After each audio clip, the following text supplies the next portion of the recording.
We are harnesses.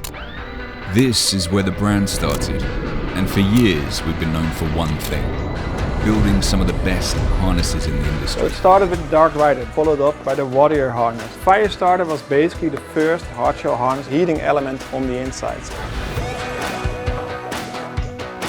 So, here we go again.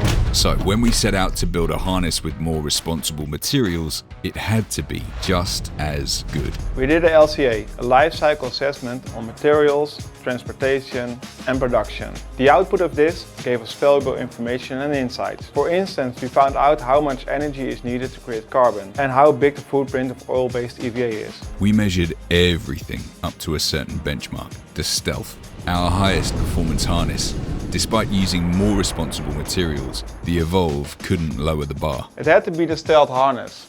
It's our pinnacle product and the benchmark within the industry. The Stealth harness is made of carbon, and on the inside we've got the EVA. Those two components cover 90% of the harness materials. If we want to make a big impact, we have to start there. The backplate is the backbone of the harness. It defines stiffness, torsion flex and load transfer.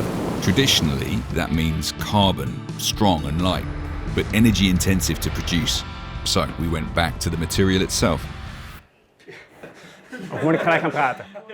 So this is the carbon fiber backplate we use in all of our harnesses until now.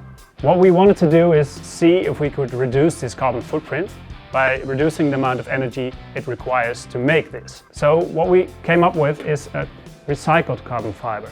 There's no new energy needed to make this carbon fiber because it's already there. This is a cutoff of a piece of carbon fiber coming from post-production. And we can combine it with a thermoplastic material. The thermoplastic material has a couple of benefits.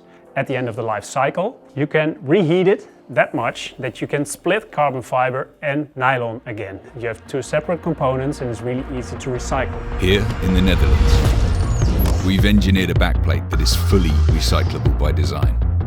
Using recycled carbon waste streams and a new production approach with the same flex you expect from a Stealth. So our standard carbon fiber has a certain stiffness and a certain torsion flex. This is something we needed to match in our new recycled fiber. Our recycled fiber is randomly placed, random fiber. To match the same stiffness and the torsion flex in the new harness, we had to play with the thickness of the insert and the thinness of the outer layer. You can imagine that if this wasn't hard, that it would fold over and pinch in the sides. The insert is small enough to allow a certain movement in the backplate. This movement we call torsion flex. And torsion flex is needed because the user will move from left to right while still being stiff enough to get the full pull of the kite and distribute the load evenly over the EVA. The padding was the real challenge. The EVA foam had to be built from the ground up. EVA, like other plastics, is made from oil. For the Evolve, we didn't want to use any oil-based materials anymore. One of the components we tried was algae. So algae didn't do it for us because we still had to combine it with a lot of oil-based materials. We opened the investigation again and we looked at what we did with the Evolve wetsuit. What we did is changing to a bio-based material, which was sugarcane. So not this sugarcane, because this sugarcane is still edible. You can make caipirinhas from it, for instance. And this company we found can use this material to make ethanol.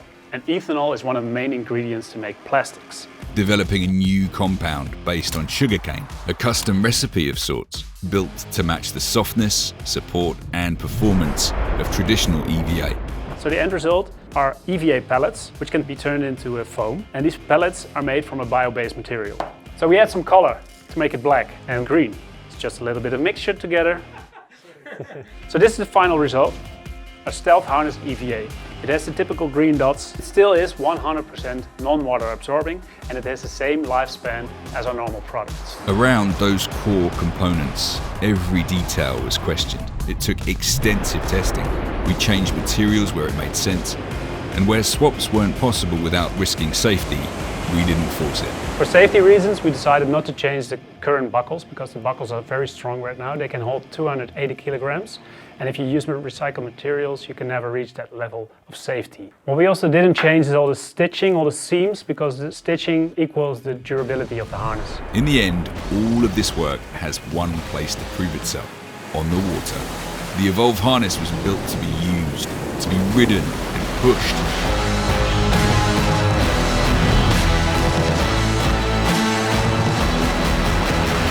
So here it is, the Stealth Evolve harness. It comes with the same trusted features out of the standard Stealth harness. On the outside we've got the Bionic Core Frame. On the inside we've got the bio-based EVA. For the battle belt we use the recycled PET, and for the webbing straps we've got the recycled polyester. On the left and on the right we've got the flex covers. The flex covers are made out of natural foam. For us, it marks a milestone without cutting corners on performance. The goal of the Stealth Evolve harness is to introduce new materials, which can later be used throughout the collection. Because progress only matters if it lets us keep doing what we love. Built with respect for what came before and care for what comes next. That's the Evolve harness.